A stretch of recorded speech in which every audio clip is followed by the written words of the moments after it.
वन्दितु सर्वसिद्धे भुवममलमणोगमं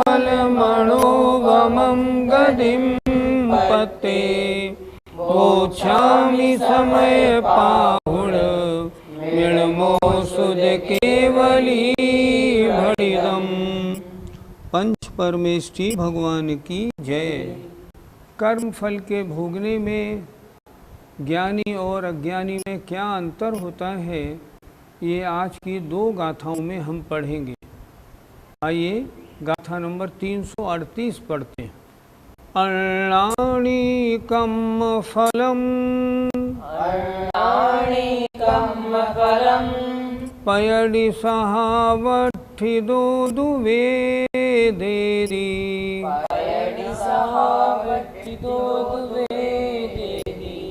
पयडि सहावठिदो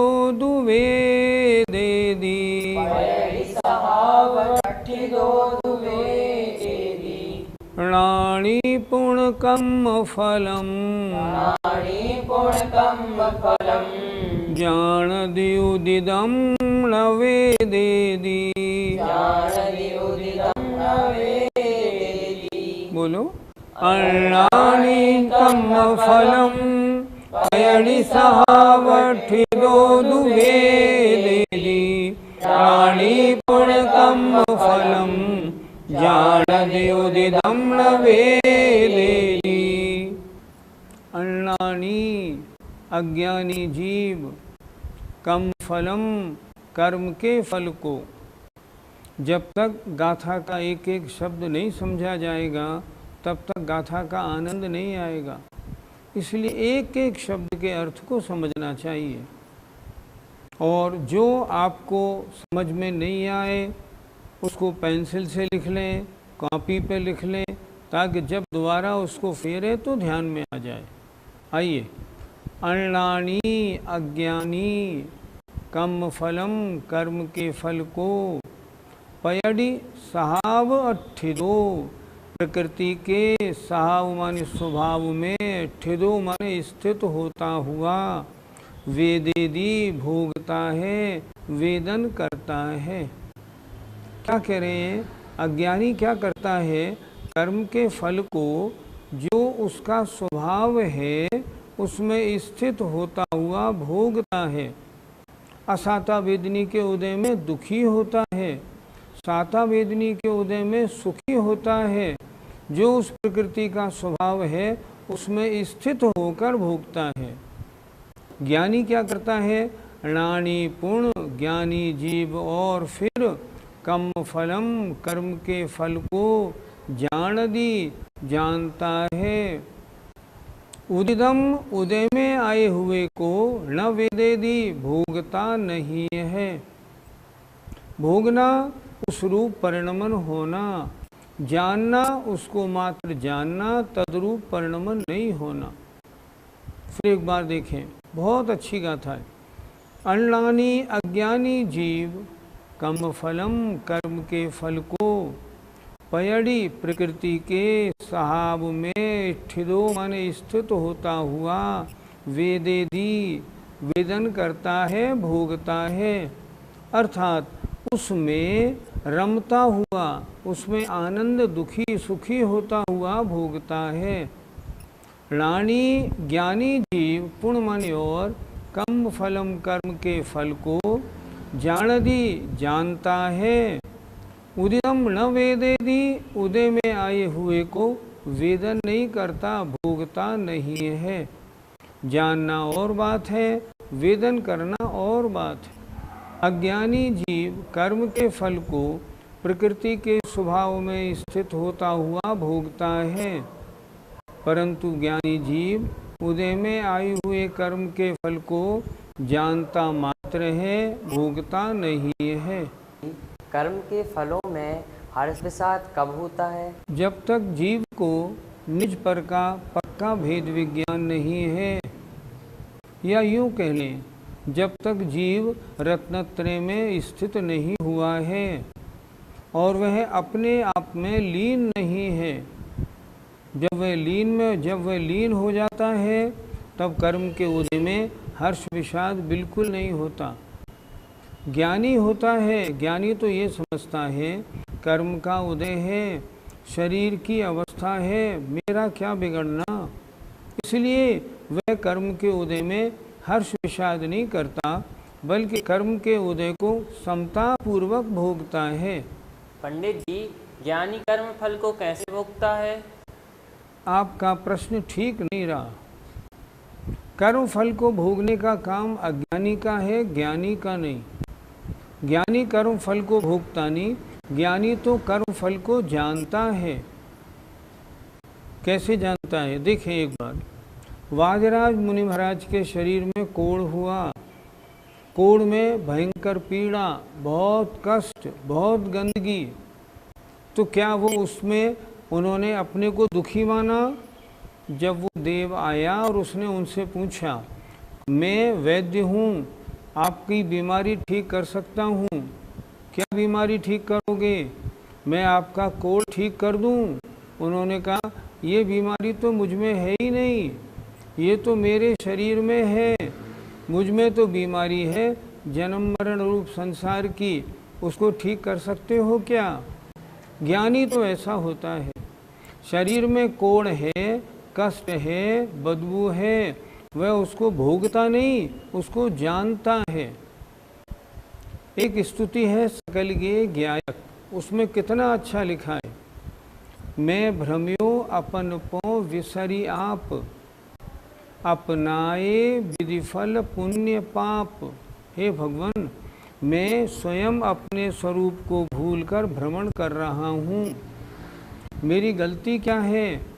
अपनाए विधिफल पुण्य पाप, कर्म दो प्रकार के, पुण्य और पाप कर्म, उनके जो फल हुए उनको मैंने अपनाया, अर्थात जो पुण्य का फल हुआ मुझे बहुत अच्छा लगा और जो पाप का फल हुआ मुझे बुरा लगा, मैंने उनको अपनाया। इससे क्या हुआ? अज्ञानी बना रहा, मिथ्या दृष्टि बना रहा। ज्ञानी भोगता नहीं, ज्ञानी जानता है। अज्ञानी या मिथ्या दृष्टि भोगता है और ज्ञानी जानता है, दोनों में बहुत अंतर है।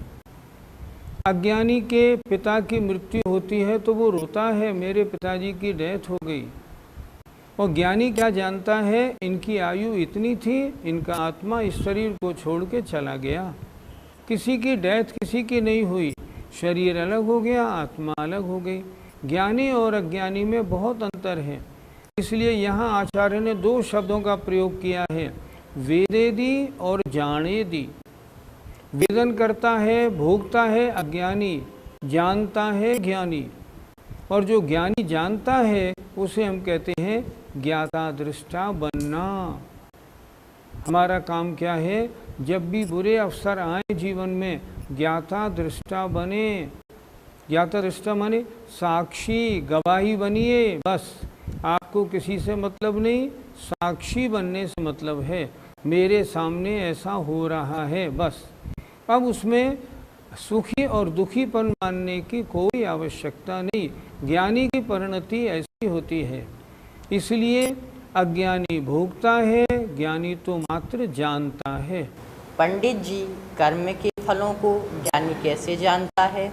किसी ने मेरा हित किया, ज्ञानी सोचता है मैंने पहले कभी इसका हित किया होगा, मेरे कर्म का उदय है, इसलिए इसने मेरा हित किया, लेकिन मैं इसमें राग द्वेष क्यों करूं? क्योंकि मेरे किए ही तो कर्मों का फल है।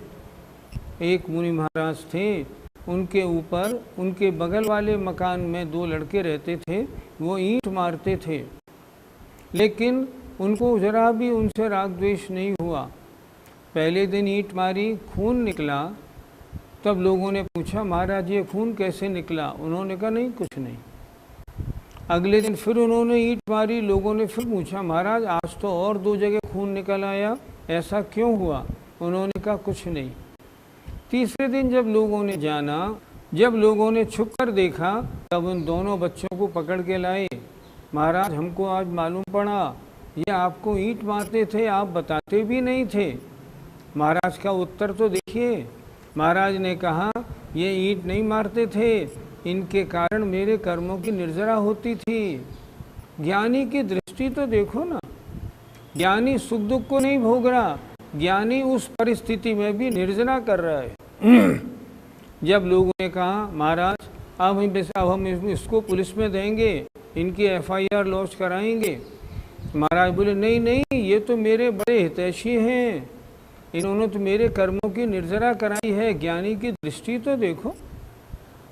तो महाराज क्या करें, इनको एक एक कुर्ते पजामे का कपड़ा और 31 रुपये इनाम में दो। तब उनको इनाम दिलवाया। शास्त्रों में क्या लिखा, जिस समय ज्ञानी से कोई अपशब्द बोलता है तो ज्ञानी क्या सोचता है, अपशब्द बोलने वाला वो तो मुझे दिख नहीं रहा, और जो मुझे दिख रहा है ये अपशब्द बोलता नहीं, अब मैं किससे राग करूं, किससे द्वेष करूं। इसलिए मैं अपने में स्थित होता हूं और ज्ञानी अपने में स्थित रहता है, मात्र जानता है, भोगता नहीं। अगर उसका भोगने वाला बन जाएगा ना, तब तो रागी द्वेषी हो जाएगा। पंडित जी, ज्ञानी और अज्ञानी के कर्मों के फल भोगने में क्या अंतर है? बहुत अंतर है।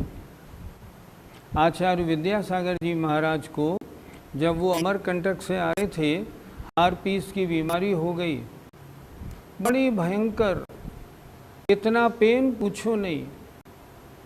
जब 1-1.5 महीने बाद उनके दर्शन करने का अवसर मिला, मैंने उनसे पूछा महाराज जी हार्पीस में कितनी वेदना होती है। आचार्य जी ने बड़े मुस्कुराते हुए उत्तर दिया, बिच्छू सहस डसे नहीं तिसो, हजारों बिच्छू एक साथ डंक मारे, वैसी वेदना होती है। मैंने फिर आचार्य जी को बोला, आचार्य जी जब इतनी वेदना थी तो आप विश्राम करते। हम लोग क्या करते हैं, हम लोग ये करते हैं ज़रा सी तबीयत खराब हो जाए तो रेस्ट करते हैं।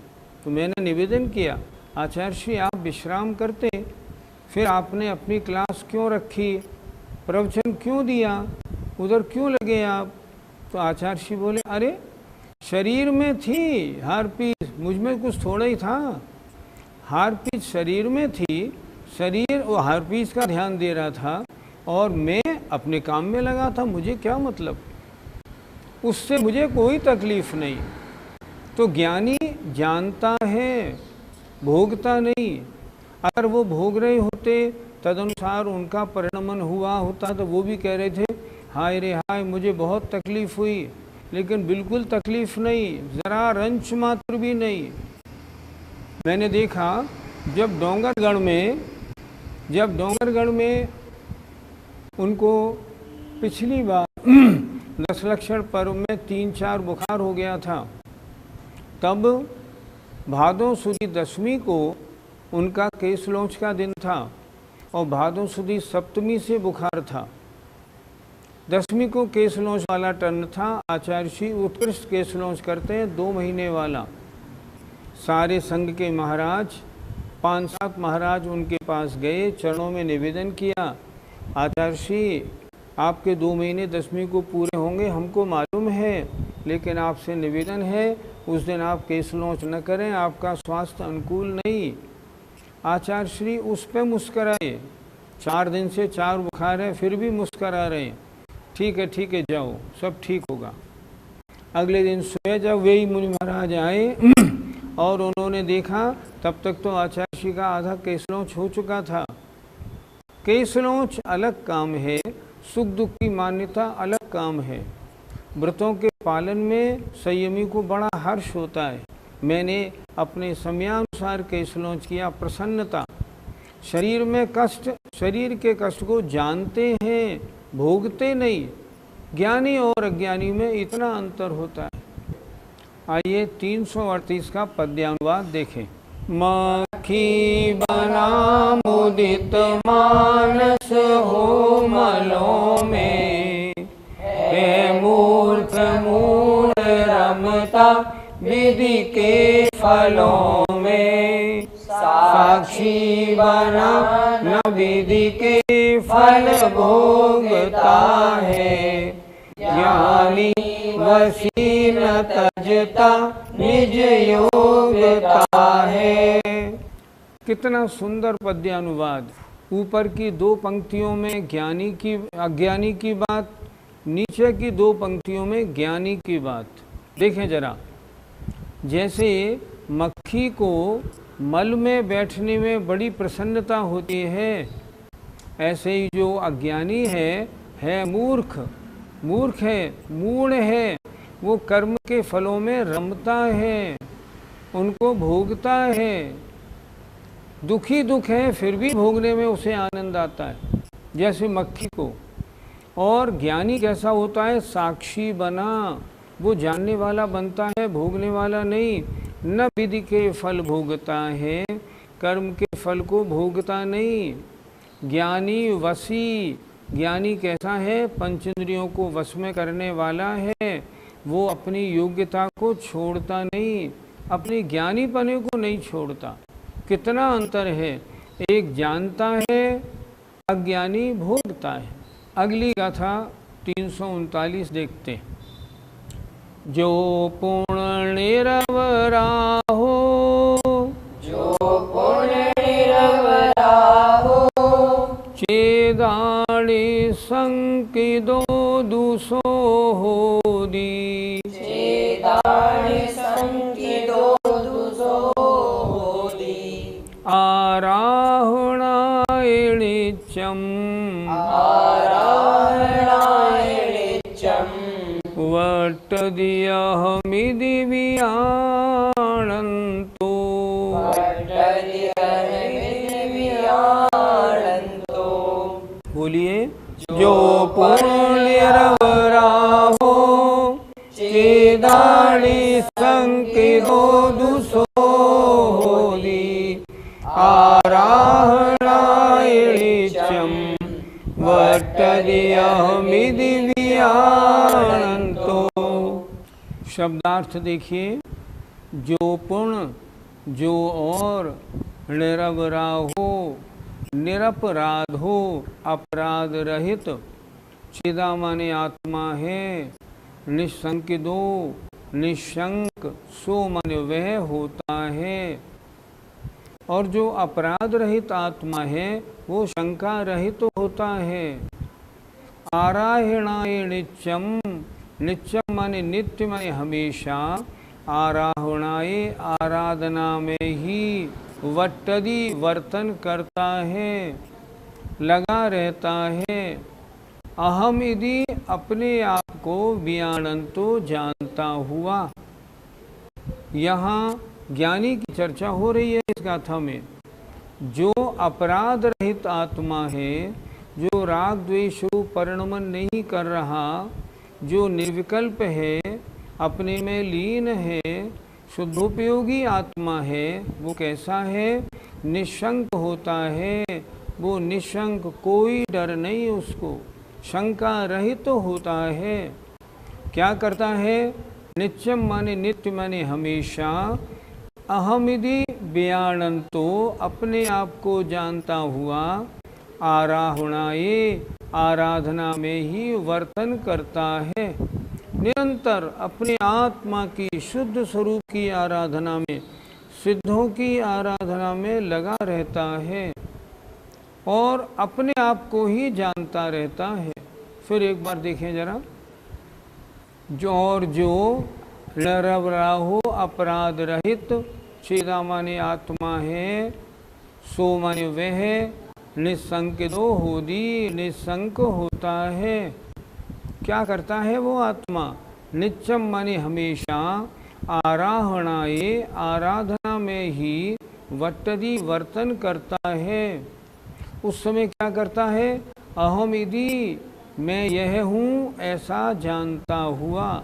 वो तो अपने शुद्ध स्वरूप की आराधना में हमेशा लगा रहता है, अपराध रहित है। अपराध माने विभाव परिणति से दूर, स्वभाव परिणति में लगा हुआ है। वो तो अपनी आराधना में लगा रहता है, अपने आप को जानता रहता है। अर्थ देखिए, जो अपराध रहित आत्मा होता है, अपराध माने राग द्वेष रूप परिणमन करने वाला, जो अपराध रहित आत्मा होता है वह निशंक होता है। कर्म बंधन का बिल्कुल डर नहीं, वह केवल अपने आप को जानता अनुभव करता हुआ निरंतर आराधना में ही तत्पर होता है। बस उसके पास तो एक ही काम है, अपने को जानना, अपने को अनुभव करना। निरंतर अपनी शुद्ध आत्मा की आराधना में निरंतर लगा रहता है। पंडित जी, यहाँ ज्ञानी से क्या तात्पर्य है? कर्म के फल के उदय में जो उनके अनुसार परिणमन नहीं करता, रागी द्वेषी नहीं होता, सुखी दुखी नहीं होता, अपने को अच्छा बुरा नहीं मानता। ज्ञानी तो ऐसा होता है, कर्म का कैसा ही फल हो वो तो अपनी शुद्ध आत्मा की आराधना में लगा रहता है। ज्ञानी की दशा ऐसी होती है। इसलिए यहाँ ज्ञानी का मतलब है जो अपने आत्म स्वभाव में रमण करने वाले शुद्धोपयोगी मुनि महाराज हैं। जो शुद्धोपयोगी मुनि महाराज हैं वे निरपराध हैं, अर्थात उनके राग द्वेष काम क्रोध मोह कुछ नहीं हो रहा, वो तो अपनी आत्मा की आराधना में लीन हैं। और ऐसे जो होते हैं वे कर्म बंधन से छूटते। पंडित जी, ऐसे ज्ञानी जीव क्या करते हैं? ज्ञानी वो है, आचार्य ने कहा है ना, जिनको विषय तो विष दिखते हैं, जिनको पंचेंद्रिय के विषय जहर लगते हैं। अतः पंचेंद्रियों के विषयों से दूर हटकर एकांत स्थान में जो आत्मा में लीन हैं वे ज्ञानी हैं। जो राग द्वेष रूप परिणति में लगे हैं, प्रवृत्ति में हैं, अन्य कार्यों में लगे हैं, वे अभी अज्ञानी हैं। जो कर्म के फल को भोग रहे हैं, तदनुसार परिणमन कर रहे हैं, वे अज्ञानी हैं। ज्ञानी तो मात्र जानते हैं, तदनुसार परिणमन नहीं करते। बड़े बड़े मुनि महाराजों के ऊपर उपसर्ग की चर्चाएं शास्त्रों में सुनने को मिलती हैं। उन पर उपसर्ग होते हैं, लेकिन नहीं, उपसर्ग होने पर भी वे व्यथित नहीं होते, मात्र जानते हैं उपसर्ग हो रहा है, अपने में लीन रहते हैं। किसकी आराधना करते हैं? ज्ञान की आराधना, अपने आत्मा के शुद्ध स्वरूप की आराधना करते हैं। मेरा तो स्वरूप ये है, अहमिको खलु शुद्धो दंसणाणमयो सदारूढ़ी रविअत्थ मध्य किंचिबी अन्नम परमाणु मित्तम्पी। मैं तो इन सबसे दूर हूँ। जय जिनेन्द्र। इस कार्यक्रम के पुण्यार्जक हैं मानक चंद, कमला देवी, राकेश कुमार नीतू, ऋषभ सौम्या एवं Ayushi Musharraf, B123 Sethi colony Jaipur, Premchand Vijay Lakshmi Ajmera Jaipur, Ashok Rajlakshmi Pandya Jaipur, Sunil Renu Kasliwal New Delhi. Shri Parasnath re rolling mills limited, Durgapur 1, Bardhaman Paschim Bangal. Amita Jain, wife of Anil Kumar Jain, Sangeeta Jain, wife of Vipin Kumar Jain, Pushpa Jain, Rajesh Jain, Meenu Jain, Megha Jain एवं मनन जैन, 1339 कृष्णा गली, चांदनी चौक, दिल्ली। शशिबाला जैन, श्रेयांश कुमार जैन, अनुपमा जैन, शरश जैन, शची जैन, चेतन जैन एवं अस्मित जैन, 54B, नवीन नगर, सहारनपुर, उत्तर प्रदेश। श्री जनार्दन प्रसाद जी, श्रीमती पतंती देवी, मुकेश कुमार, साक्षी, ईशा, हितार्थ, मोना खंधार, किशोर भाई, सुषमा बेन, परिमल भाई, अहमदाबाद।